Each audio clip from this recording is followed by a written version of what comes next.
The morning sun had just begun to stretch its golden arms across the sleepy little town, painting the rooftops in hues of amber and rose. The cobblestone streets were already alive with movement. Vendors rolling out carts, shopkeepers sweeping their doorsteps, and workers hurrying toward the fields or the factories on the outskirts. Among them hurried Alina, a slender young woman no older than 20, her faded blue dress fluttering as she clutched a worn leather satchel to her chest. She was late again. Her boss at the bakery didn't take kindly to late arrivals, but Alina had no choice. She had spent the morning boiling rice and preparing medicine for her ailing mother, whose cough had grown worse during the night. The rent was overdue, the shelves at home nearly empty. But Alina never let despair show on her face. She simply tied her hair back with a fraying ribbon, whispered a prayer under her breath, and walked out with quiet determination. As she hurried down Main Street, the air filled with the clatter of horse-drawn carts and the steady rumble of automobiles. The busiest crossing in town loomed ahead, a wide street where merchants' wagons, impatient drivers, and restless pedestrians all tangled in a chaotic dance. Elena quickened her pace, weaving through the crowd, her heart pounding with worry about the minutes ticking away. That was when she noticed him. An old man, stooped and frail, stood at the edge of the crossing. He leaned heavily on a crooked wooden cane, his back bent like a weary tree that had weathered too many storms. His clothes were simple but clean. A brown coat patched at the elbow, boots scuffed with years of use. He peered nervously at the rushing traffic, his free hand trembling as he tried to step forward, then pulled back again. The people around him passed without a second glance. Some were too hurried, some too preoccupied, and some simply indifferent. Elena slowed her steps. She saw the uncertainty in his clouded eyes, the way his lips moved as if whispering to himself for courage. The sight tugged at her heart. She bit her lip. She was already late. If she stopped now, her boss might cut her pay, or worse, send her away. But as she stood there, watching the old man struggle, another thought pressed harder on her conscience. What if that were her own grandfather, alone and helpless in the middle of a busy street? Wouldn't she hope someone would help him? The decision took only a heartbeat. Elena tucked her satchel under one arm, hurried to the old man's side, and offered her hand with a gentle smile. "Good morning, sir," she said softly, her voice steady despite the horns and shouts echoing around them. "Would you like me to help you across?" The old man turned his head slowly. His eyes, pale yet piercing, studied her for a moment. Then, with a small, grateful nod, he slipped his trembling hand into hers. "Thank you, child," he murmured, his voice gravelly with age. Together they stepped into the chaos.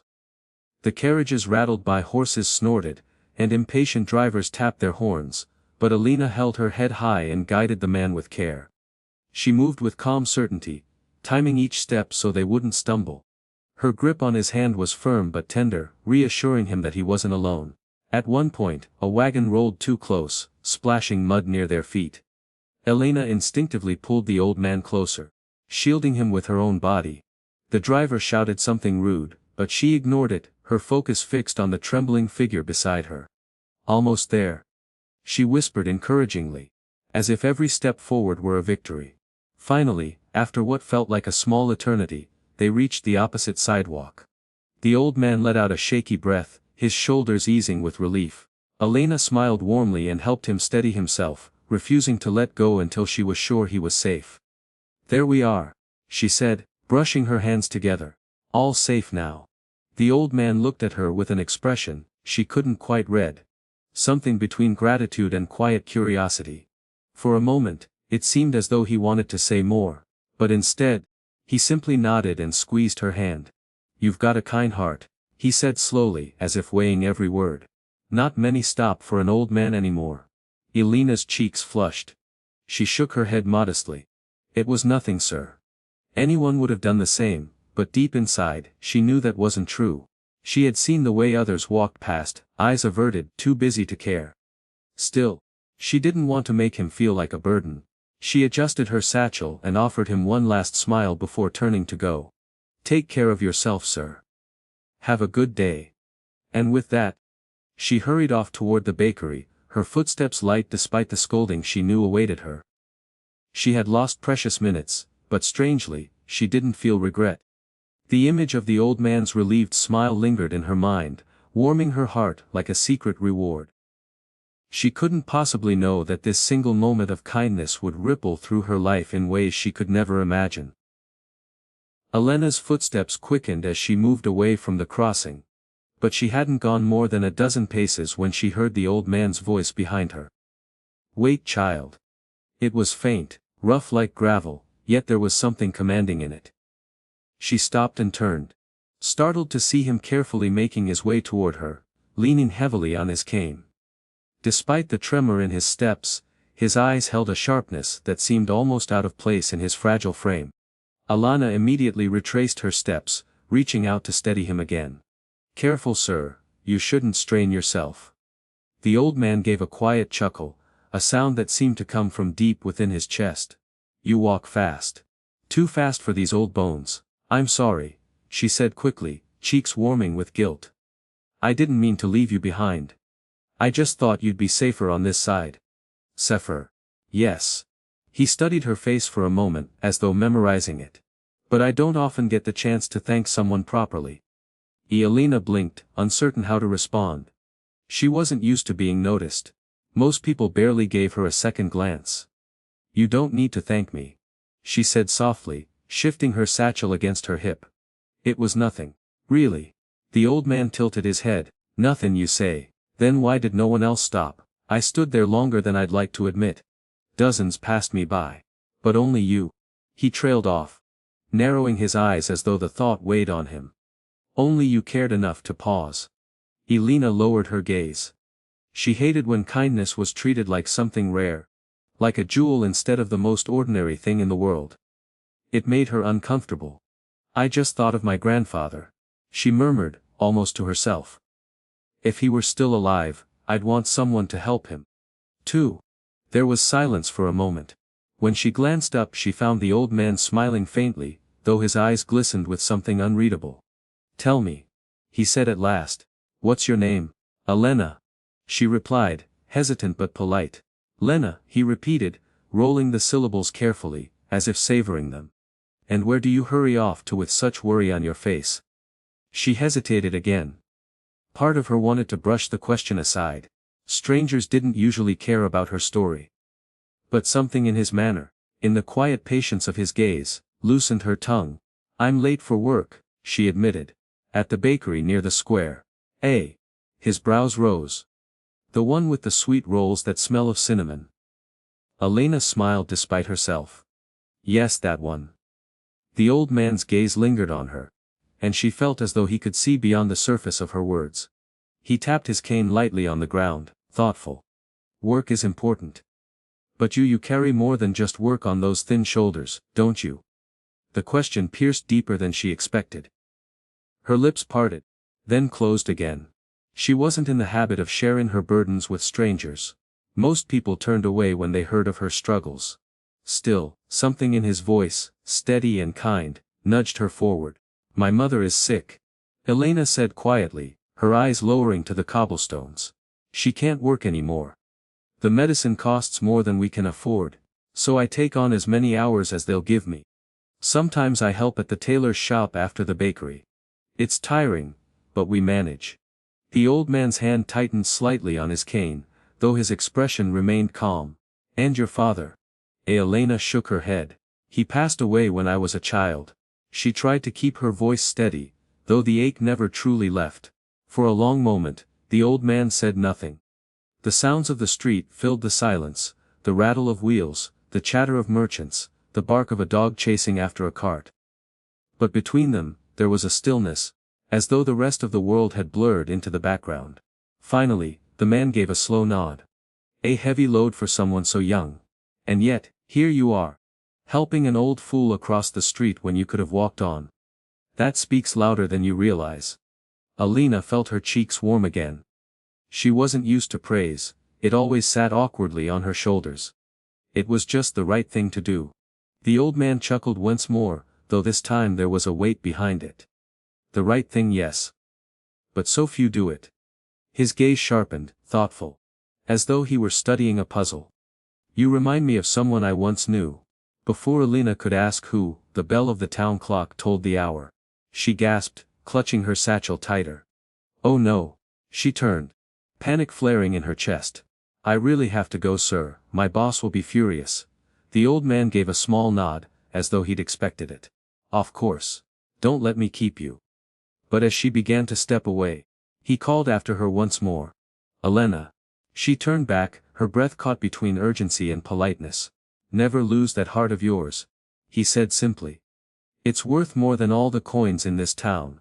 Her throat tightened at the unexpected words. She managed a small, grateful smile before hurrying off.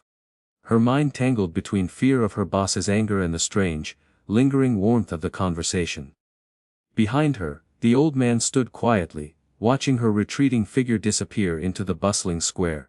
His cane tapped once against the stones as he murmured to himself, almost inaudible, yes, she is the one. By the next morning, the story had begun to ripple through the small town like the widening rings of a stone dropped in still water. It started quietly. Just a few murmured words exchanged between shopkeepers. A curious remark passed along in the bakery line, a whisper at the well where women gathered to draw water. Did you hear? One merchant's wife said, leaning closer to her friend as she arranged apples in a wooden crate. Old Mr. Hawthorne was seen yesterday, standing at the crossing. They say a girl helped him across. Her friend raised her brows. Mr. Hawthorne. The Mr. Hawthorne. The one who owns all those farms by the river. The very same. The first woman confirmed, lowering her voice as though uttering a secret. And what's more, he spoke to her. Stopped her on the street. The news spread quickly, carried by tongues eager for novelty. The town was not large, and stories like these had a way of taking root. Especially when they involved a man as enigmatic as Samuel Hawthorne, the wealthiest farmer in the county. Hawthorne was known to nearly everyone, though few knew him personally. He was a man who rarely mingled, preferring the solitude of his sprawling farmland and the quiet company of his crops and animals. Over the years, he had built an empire of wheat fields, orchards, and livestock that stretched across miles of rolling hills. His name was spoken with a mixture of awe and intimidation, for his wealth could change the fate of entire families. Employing them one year, dismissing them the next. Yet despite his influence, the old man kept himself apart. He seldom appeared at gatherings, and when he did, it was only briefly, offering curt nods before retreating into the shadows. Many in town whispered that he was proud, untouchable, perhaps even cold. So when word spread that he had not only accepted help but held a long conversation with a young girl, curiosity flared like wildfire. Who was she? The butcher's apprentice asked, his eyes wide as he sharpened his knives. No one knows for certain, the baker's wife replied as she kneaded dough. Some say she works at the bakery. Others say she's the daughter of a poor widow near the edge of town. I saw her once, chimed in an elderly man who frequented the market. A slip of a girl, dark hair tied back with a ribbon, always in a hurry. She looked tired, but her eyes. He paused, squinting into memory. Her eyes were gentle. I'd wager that's what caught Mr. Hawthorne's attention. The speculation grew wilder with each retelling. Some claimed the girl had saved Hawthorne from nearly being struck by a carriage. Others insisted she must be a distant relative, newly discovered. A few even whispered that perhaps she would inherit his fortune one day. Elena, meanwhile, remained unaware of the storm her small act of kindness had stirred. She spent the morning behind the counter at the bakery, dusting her hands with flour as she served customers. Business was brisk. The smell of warm bread and cinnamon rolls pulled half the town through their doors. She noticed the curious looks first. Customers who usually muttered quick orders now lingered, eyes flicking over her face as though searching for confirmation of a rumor. A pair of young women whispered to each other as they pointed discreetly in her direction. Even her boss, Mrs. Whitelock, gave her a long, appraising glance before handing her a tray of rolls. Lena, Mrs. Whitelock said casually, though her tone carried an edge of interest, did you by chance speak with Mr. Hawthorne yesterday? Elena nearly dropped the tray. What, Mr. Hawthorne? The older woman arched a brow. The richest farmer in town. Tall, stooped, walks with a cane. He was seen on Main Street yesterday. Elena blinked, realization dawning slowly. Ah, you mean the old man at the crossing? Mrs. Whitelock's eyes widened. You mean to say you don't know who he is? Elena shook her head, confusion plain on her face. I only helped him across the street. He seemed like he needed it. I didn't even know his name. For a moment, Whitlock simply stared at her, mouth slightly agape. Then she let out a soft laugh, shaking her head. Child, do you realize what you've done? People beg for Mr. Hawthorne's attention, and he hardly spares them a glance. And yet you help him without even knowing who he is. Elena felt her cheeks flush with embarrassment. She hadn't meant to draw attention. She had only done what she thought was right. The thought that people were now whispering about her made her stomach twist uneasily. I wasn't trying to impress anyone, she said quietly, eyes downcast. He just looked lost. Mrs. Whitlock studied her for another moment, then softened, a small smile touching her lips. That's exactly why it matters, Elena. Sometimes, the best deeds are the ones done without expectation. But even as her employer turned away, Elena couldn't shake the feeling of eyes upon her. Each customer who entered seemed to carry the same spark of curiosity, as if trying to glimpse the girl who had managed to do what no one else had. By midday, the whispers had reached the marketplace, the church steps, and even the tavern at the far end of town. Men leaned on their mugs, speculating about why Mr. Hawthorne had chosen to stop for her. Women exchanged theories over bolts of cloth and baskets of fruit. Children even played games in the street, one pretending to be the frail farmer while another played the brave girl who helped him. And somewhere beyond the bustle of town, in a quiet farmhouse surrounded by fields heavy with ripening grain, Samuel Hawthorne sat in a wooden chair by the window. His cane rested against the wall, and his gnarled hands folded in his lap. He thought of the girl, of her steady grip, her gentle voice, her refusal to accept praise. A rare smile tugged at his lips as he whispered her name to the empty room. Lena. The name carried a weight in his heart, a weight he hadn't felt in years. For in her simple act, he had glimpsed something the world seemed to have forgotten: kindness given freely, without calculation. And as the town buzzed with rumor, Samuel Hawthorne was already making a decision. One that would soon turn Elena's life upside down. It was 2 days after the crossing when Elena heard the knock. The sound echoed through their small cottage, startling her as she scrubbed laundry in a tin basin. She rarely expected visitors. Her life was too ordinary, too unnoticed, for anyone to call upon her. Most knocks at their door meant a neighbor needing help or, worse, the landlord coming to collect rent. Her mother stirred weakly on the cot in the corner, coughing into a handkerchief. Go on, Elena, she rasped, her voice thin with exhaustion. See who it is. Elena dried her hands quickly on her apron and went to the door. When she opened it, she froze. Standing before her was a tall man in a dark coat, his hat held respectfully in his hands. His boots were polished, his manner formal, and his presence carried a weight that felt out of place on their humble doorstep. Miss Elena? He asked, his voice steady but not unkind. Yes, she replied cautiously, her fingers tightening on the doorframe. I come on behalf of Mr. Samuel Hawthorne. The name struck her like a bell. She had heard it whispered endlessly over the past few days, though she had done her best to ignore the gossip. Her heart quickened as she remembered the frail old man at the crossing. The man she had thought nothing more than a stranger. My employer would like to see you, the man continued. If you are willing, he requests that you visit his farmhouse tomorrow afternoon. Elena blinked, stunned. Me? Why? The man's expression remained unreadable. Mr. Hawthorne will explain himself. He insisted you be given the choice, no obligation, only an invitation. She glanced back at her mother, who was watching from the cot with wide eyes. Then she turned again to the messenger. I don't understand. You don't need to, the man said gently. Only decide. Will you come? Elena hesitated. Part of her quivered with fear. Why would a man of such wealth and influence want to see her? A poor baker's assistant with nothing to offer. And yet another part of her felt a quiet pull, a sense that this moment mattered, that refusing would mean turning away from something important. I'll come, she said at last, her voice barely above a whisper. The man gave a respectful nod. Tomorrow, then. I'll escort you myself. When he left, Elena closed the door slowly, leaning against it as her heart raced. Her mother coughed again, breaking the silence. Child, she said, her voice trembling with both illness and wonder. You've caught the attention of the most powerful man in town. I didn't mean to. Elena whispered, staring at her calloused hands. I only wanted to help. Her mother's gaze softened. Sometimes, Elena, the smallest kindness is what the powerful remember most. The next afternoon, Elena found herself walking up a long gravel path that wound through fields of golden wheat swaying in the late summer breeze. The farmhouse came into view slowly. Larger than any home she had ever seen, its white walls gleaming in the sun, its porch stretching wide, flanked by rocking chairs and flower pots. Her heart thudded as she stepped closer. The sheer size of the land alone was intimidating.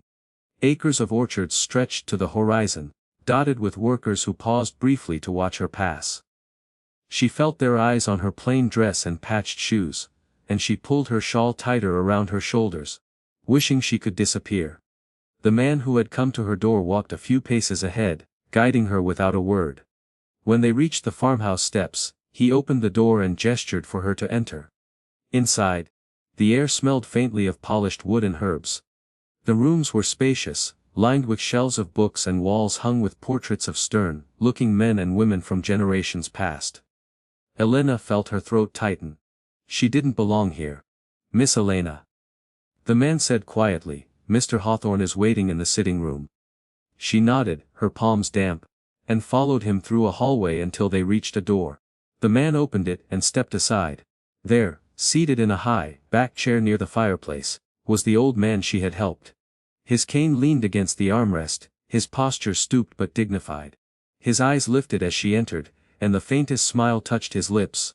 Elena, he greeted her, his voice warm but gravelly. I'm glad you came.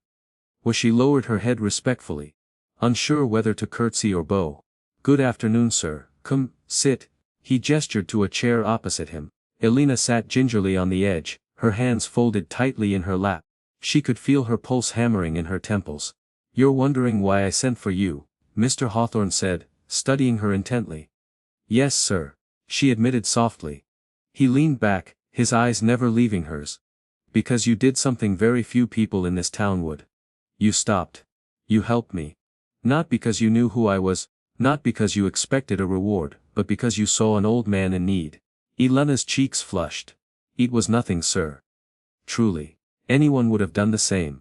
At that, he chuckled, though the sound held no humor. Child, I have lived in this town for 70 years. I have wealth enough to buy the favor of almost anyone. And yet, as I stood at that crossing, dozens walked by. They saw me. They looked away. But you didn't. Elena shifted uncomfortably, still unable to meet the weight of his gaze. I couldn't just leave you there. And that, Mr. Hawthorne said firmly, is what makes you different. For a moment, silence filled the room, broken only by the crackle of the fire. Then the old man leaned forward, his voice lowering. I built everything you see here with my hands. My sweat, my stubbornness. But wealth has a way of making people bow, flatter, pretend. It has been years since I've seen a kindness untainted by expectation. Years since anyone reminded me what decency looks like. Elena swallowed hard, unsure what to say. She felt small under his words, though not belittled. More as if he were shining a light she hadn't expected to carry. Mr. Hawthorne's eyes softened. Elena, I invited you because I believe your kindness should not go unnoticed. I intend to help you. Her breath caught. Help me. But why? Because, he said simply, sometimes fate needs a nudge. And because I can.